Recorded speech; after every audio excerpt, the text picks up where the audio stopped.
Can we have a roll call here, please? Mac Arnold, Here. Heather Knight. Here.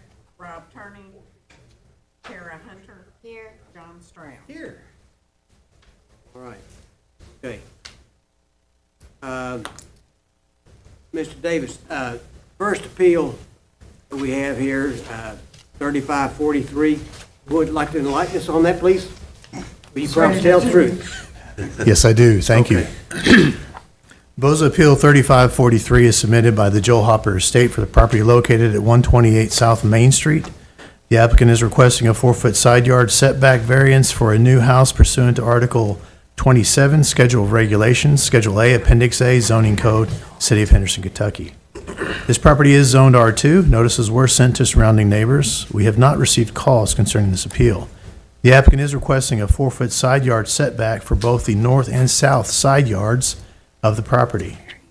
The variance worksheet states that there are special circumstances for this particular lot that make it different from other lots in the same zone. The shape or shallowness of the lot make it impossible to meet the required setbacks and still maintain a reasonable building area. Strict application of the provisions of the zoning ordinances impose an unnecessary hardship on the applicant or deprive the applicant of reasonable use of the land. With the required 8-foot side yard setbacks applied to both sides, buildable area of the lot is reduced to a point that deprives the applicant of a reasonable and functional use of the property. The hardship is not self-created but results from the lot's unique dimensions. Without the variance, the property cannot be developed in a manner consistent with its intended zoning or with the character of the neighboring properties.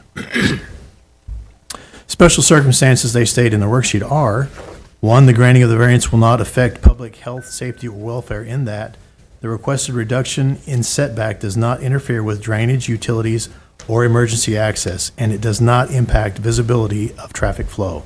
The proposed building will comply with all other applicable safety codes and requirements. 2, the granting of the variance will not alter the essential character of the general vicinity in that the reduced setback is consistent with the spacing and layout of neighboring properties, many of which have similar dimensions or existing structures within comparable distances. The overall look and feel of the neighborhood will remain intact.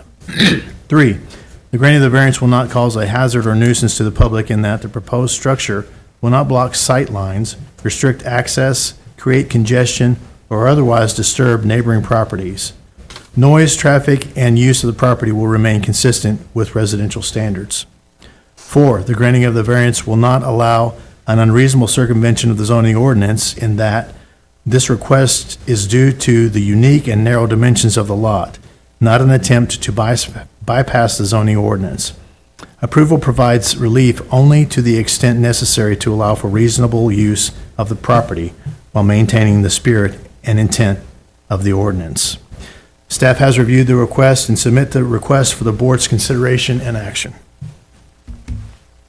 Before you start, I just want to point out, this is owned by an estate, and so the executrix of the estate is here, as well as it's a co-application. Both of them need to come up. Yeah, we'll need to have something on the record that the executrix is here. Is there anyone else here got a question?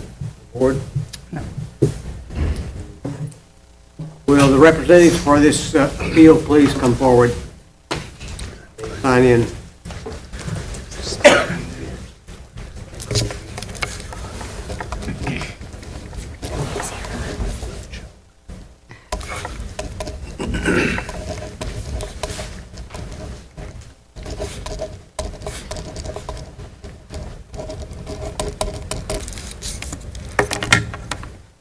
Would you like her to state her Yeah, name for the yes. record? Yeah. And would you promise to tell the truth? Yes. All right, thank you. My name is Kelly Joyner, and I'm representing Joel's estate. Thank you. Did you have anything to add to what Mr. Davis presented as part of your application for this variance? I do not. Thank you.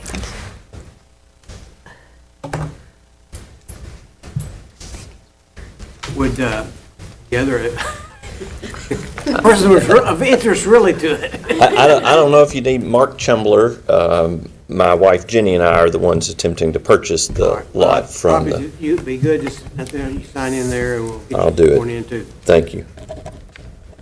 Keep it all legal. Got it.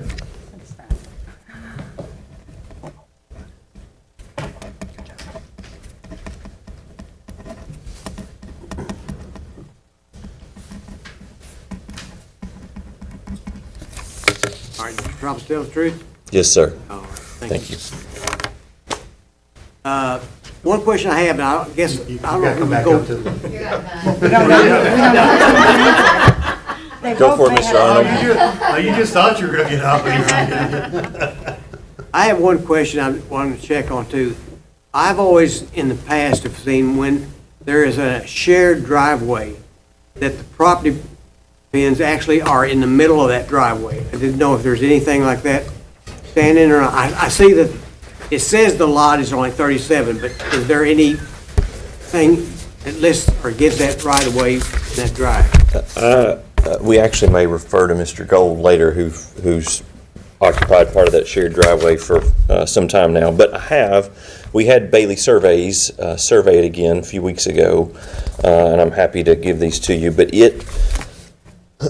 on the shared driveway side, the Gold side, Mr. Bailey actually shows that the property line is literally right up next to literally a couple inches off of the edge of the shared driveway on the lot side, not on the Gold's home side, but on the lot side, and not actually in the middle. Mark, Sarah, can you bring that picture So- up? So it comes right up to the driveway then? No, the other picture. That one Wait till Mark This- gets All back. right. is the house that was torn down Thank you. behind that big tree. I know the PVA, basically this is what was on PVA, so I'm assuming that, usually I've always seen that that's the case, if there's some common, I can share So some. the- I'm sorry. I might be able to share. Need to come up? Sure, sure. Need to sign in too, please. Sure. My name is Richard Clements. I'm the listing broker, and I worked with Kelly on the estate. We've had some documentation. Just before you get started, Oh, sign yeah. in there? Okay. Yeah. You promise to tell the truth? I do. All right. Okay. Go now. Sorry. So the shared driveway goes back, and Mr. Gold might be able to speak to this. Both properties have on their deeds a description of that property that goes all the way back to the 1920s. And in my mind, I've read the description, and I know the surveyors have probably showed it now belongs to your property, or Mr. Gold's property at 134 South. But at some point, 4 feet were given or shared because it's a shared driveway, both properties. But I'm not clear when, at what point, it transferred ownership, or if somehow it just was assumed. So, Mac, and historically speaking in Henderson, when we go back in history, those driveways, alleys, things like that between larger parcels that were later divided, the proper line, wherever it was, one would give 4 foot, the right to use 4 foot to this one would give 4 foot the right to use this one, so they could back the coal buggy up and dump coal into the coal chute. yeah. I mean, that's, But I didn't know, as far as, like, you know, sometimes they get lost, those get lost in time as another person drafts a new deed to it, but, so. Steve? Mr. Gold? Yeah. I'm gonna sign them too, we get a lot of names on there. Then we'll call people back up one at a time.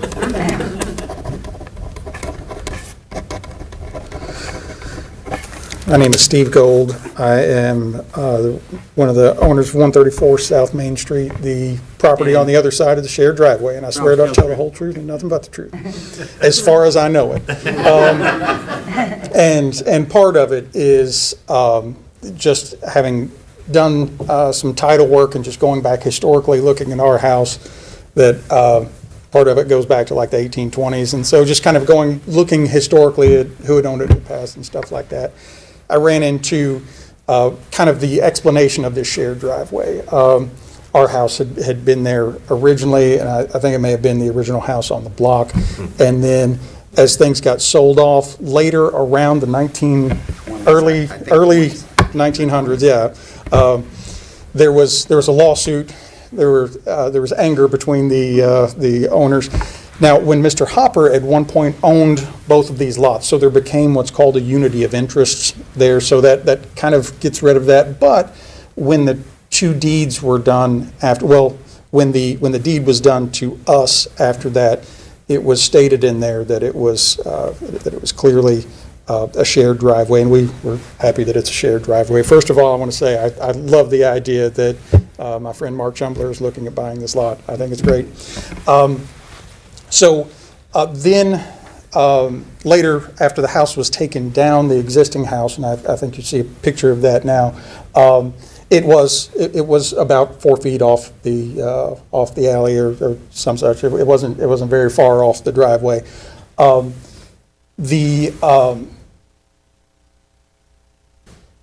When he was looking to redevelop it, he had, I believe, Mr. Branson do some survey work, and then he said the whole block is messed up survey-wise, and that's when we said, well, let's get the whole block out there and just shoot the lines, say where we think we own, because none of us want to own more or less than we think we own. Unfortunately, he passed away before we were able to get all that done. I think the survey work that had been done by Mr. Bailey before that had occurred and currently is more along the lines of what at least we thought we owned and what I think other neighbors thought they owned as well. Denny had people owning parts of other people's houses, it was odd, which, I'm not saying Denny didn't know his stuff, but I think everybody liked where Mr. Bailey is on things with this. So I just do want to say on behalf of us, we don't have any sort of issues with this variance. My wife and I have discussed it. We did just want to clarify that what we're talking about is a 4 foot setback from that there's a curb on the shared driveway. If it's 4 feet from that, if it's 4 feet at the center of the driveway, we're not going to be able to get, vehicles up through there, get HVAC trucks, there to work on things. So we just wanted to clarify that. And I spoke to Mr. Chumbler earlier today, and he agreed that it is, their plan is 4 feet from that curb of the driveway, that existing curb. Yes. So when you see the sketch there that they provided, my understanding is that It shows the driveway. yes, it shows the driveway and that they're looking at building 4 feet from that property line. There's my understanding. And the only reason I'm here today is just make sure that that's what we're doing. Everybody agrees. So I think that's the case. The original house that was there was actually built in right on the property line, correct? It was pretty close. It wasn't, It's on the yeah. driveway. Yeah, it was really close. There were, there was room for like the water meter, utility meter, stuff like that. So, and we purchased it when that structure was there, so, we don't have any issues with it being in essentially the same footprint as it had been before. It did get a little close sometimes, but, again, Mark and I are close to begin with. So, Thank God you're friends. I do play guitar very badly, and I do want to warn you about that. But, other than that, that's what I know about it, and at least on the gold side of it, we don't have an objection. I'm not sure if there are any other neighbors. I don't think there are any other here to make any comments today. But All right, Thank you. I do know that in work I've done on Elm Street in that same neighborhood, that we have had property lines that end up being in the middle of the street is the property line goes in the middle of the house, and the next property is half that house, and the next, so everything down there has really been messed up for a long time. I do believe is what Denny was thinking when he was talking about that, something about the house that is on the corner of Main and Washington, that theirs started in the middle of the road, but also somehow they owned part of our living room, and that we own, a good chunk of this lot, and that then the owners of this lot owned a good chunk of the Buckman's house on the other side, and then the Buckmans owned part of the Presbyterian Church's lot. Again, Reduce your taxes. everybody just wants to own what they think they bought. And like I said, our house has been there since, on that footprint, since the 1820s, so I'm not looking to own any more or less than, well, what's there. All right. Mr. Chairman, Mark and Kelly, can y'all both come back up? I got a question for both of you. And I don't know which one filled out the application, but the one thing I would like to check is on number 2. It says the lot was platted and built on prior to the adoption of the zoning ordinance. Existing structure does not meet the current setbacks, and I know there's not a structure there, but there was. So if you would check yes on that. I'm good with that. Is that okay? If you're good. And then the only other thing that I had is on number 1, the granting of variance will not affect the public health, safety, or welfare, in that you get down and you talk about with all applicable safety codes and requirements. I'd say safety and building codes. Thank you. I'm good with that. If you're good with that, I'm. Thank you. You're welcome. It's not going to be very neat. And you That's made fine. it difficult. It's going to be as neat as I would do. Okay. There we go.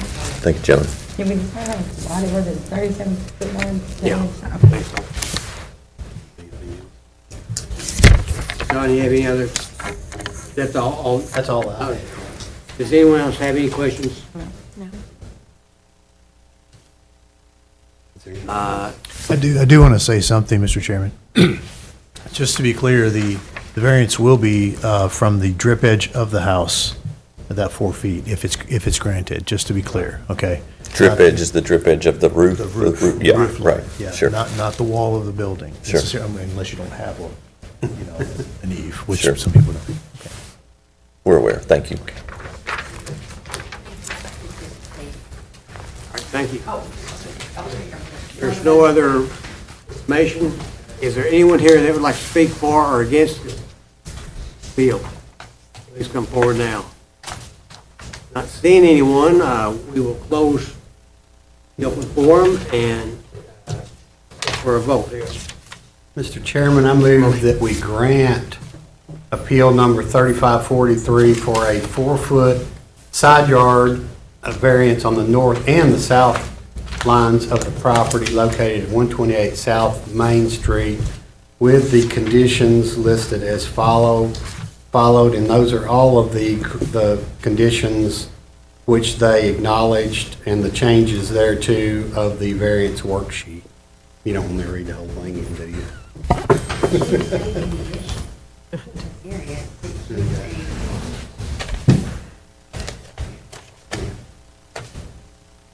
Yeah. Well, I will be glad to read them if you would like me to.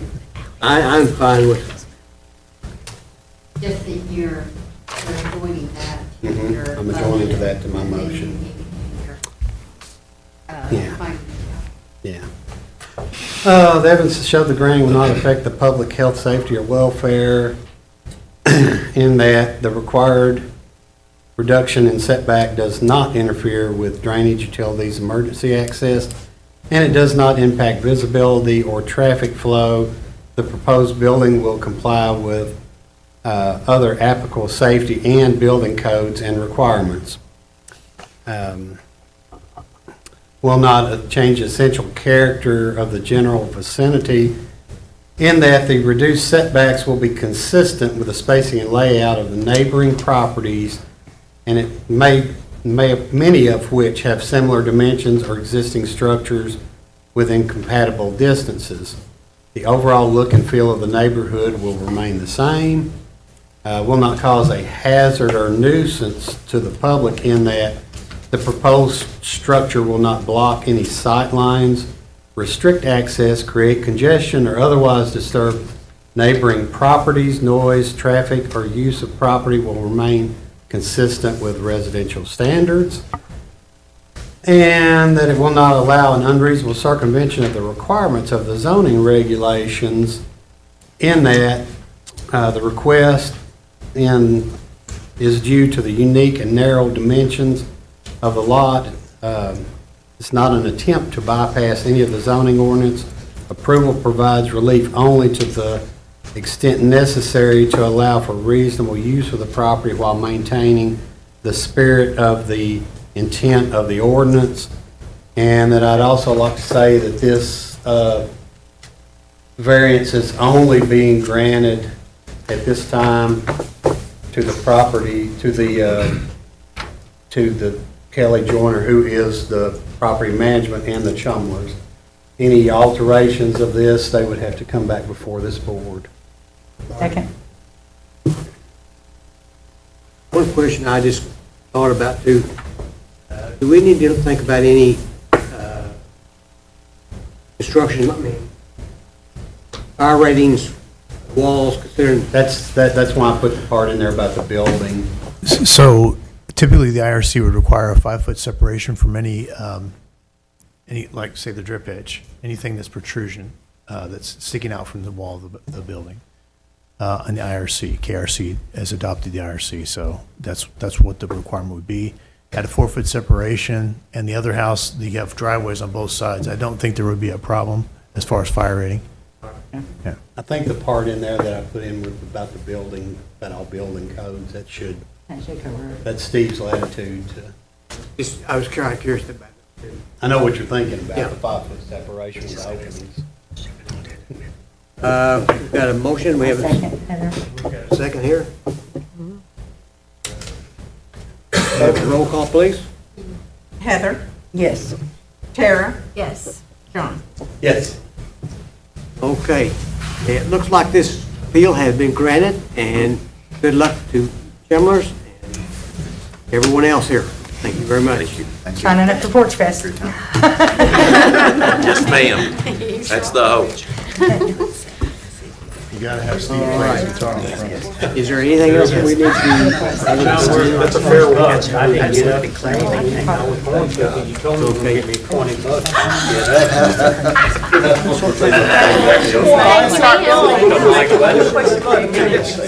to meet Someone want to you. make a motion for about approving the minutes so that we can get that. Okay, well, there we go. And I'll have to say, this is the first for me. Well, I've been here for other things. Yeah, so, you know, it's interesting. Motion to adjourn. Hey, Steve, how are you? Good, how are Good to see No you. other business to deal I with. had a question. Motion Thank you all. Hi, nice to see you. Easton Development, is that Second on the how motion to adjourn. there's new committees for the beginning of next year? What is that committee Okay. called?